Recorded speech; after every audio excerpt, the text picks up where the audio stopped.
Here we're going to look at what happens when we add a strong acid to a buffer. So we already know that a buffer should be able to absorb this addition of strong acid and not have its pH change very much. And so here, this is an important calculation because it's going to show us exactly how does a buffer deal with the addition of a strong acid and still maintain pretty much the same pH.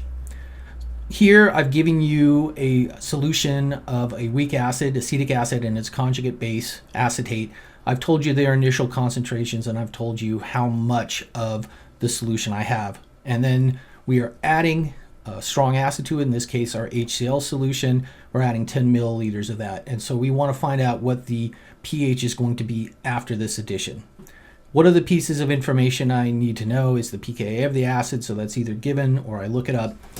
And here, the next step, you got to understand when we're doing a titration, it's actually a reaction. So we have our weak acid and the conjugate base, and we're adding HCl to it. So there's going to be a reaction going on. Whenever we have a reaction, knee-jerk reaction, what you want to do is convert to moles, because moles are going to tell us what's going on with this. So I need to find out how many moles of acetic acid, how many moles of sodium acetate, and how many moles of hydronium that we're adding to this situation. So moles are equal to, in this case, molarity times volume. I've given you those two pieces of information. I find out in the initial buffer how many moles of weak acid do I have and how many moles of acetate do I have. So this is the numbers here, molarity times volume. Remember, the volume needs to be in liters. Then I need to find out how many moles of HCl I've added to this solution. So once again, molarity times volume. Here I needed to convert milliliters to liters. Remember, molarity, the unit in molarity is in liters. And so I find out I've added 0.010 moles of our HCl. So we're kind of past this, but you need to take a second and realize that we're adding moles of HCl and that the moles of HCl convert into hydronium in a 1-to-1 mole ratio. So this is something that we've talked about previously. So we understand that HCl is a strong acid, and so it's going to disassociate 100%.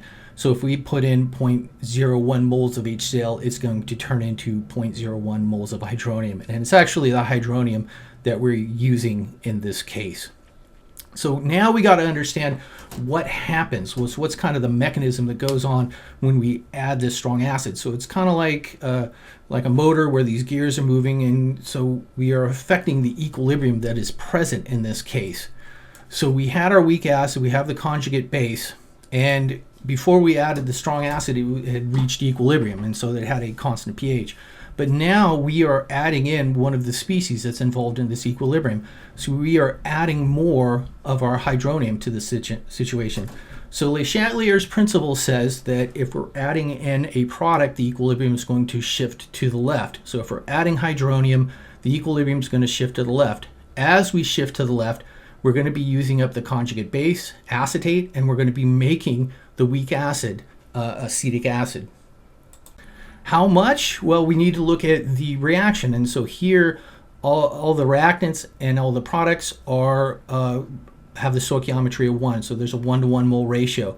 So overall, what happens is for every 1 mole of hydronium I add, I convert 1 mole of acetate into 1 mole of the weak acid, acetic acid.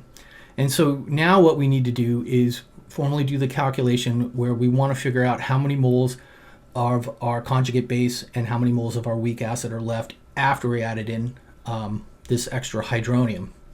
So remember, as we're adding in hydronium, we are using up the conjugate base, acetate, and we're making the weak acid, acetic acid. And we all know that this is all done in a 1-to-1 mole ratio.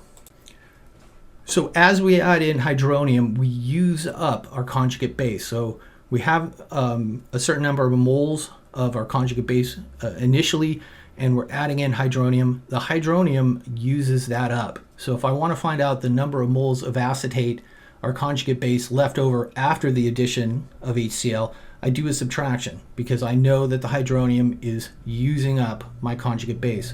So here I had 0.6 moles of acetate. I've added in 0.01 moles of hydronium. I do a subtraction. I find out that after the addition of HCl, I have 0.59 moles of acetate left over. So as we're adding in the hydronium, we are using up the conjugate base. Also, while we're adding in the hydronium, we are making the weak acid.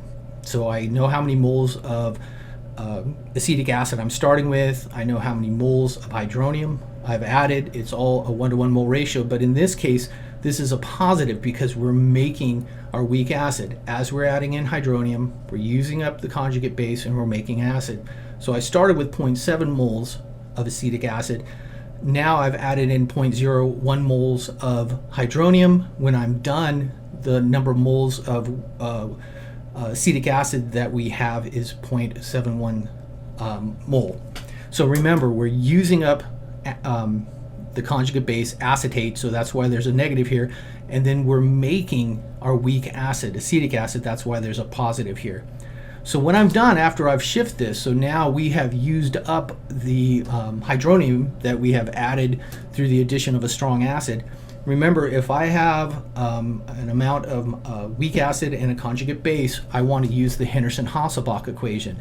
And this is one of the nice things about the Henderson-Hasselbalch equation, that we can add in moles. We don't need to convert these moles back into molarity because it's one's divided by the other. So converting it back into molarity is not going to change our answer. So this is one of the nice things about the Henderson-Hasselbalch equation. I can plug in my new values directly into it. So remember, it's pH is equal to pKa plus the log of the conjugate base divided by the weak acid. So we have our new value for our weak acid, that goes there, our new value for our conjugate base, that goes there, and we do the calculation, we figure out the pH is 4.66.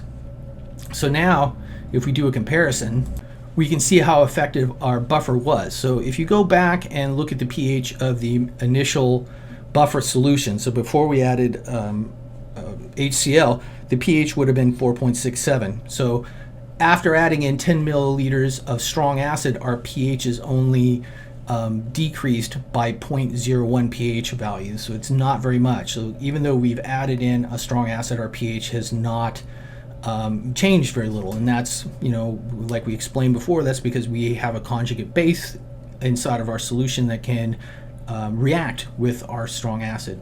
So to give you another idea, if I had not put a buffer into the solution, so if I just had, say, pure water and I added my 10 milliliters of HCl to it, my pH would have been 2.00. So you can see the effect of the buffer. Even though we've added in a strong acid, our pH has changed very little.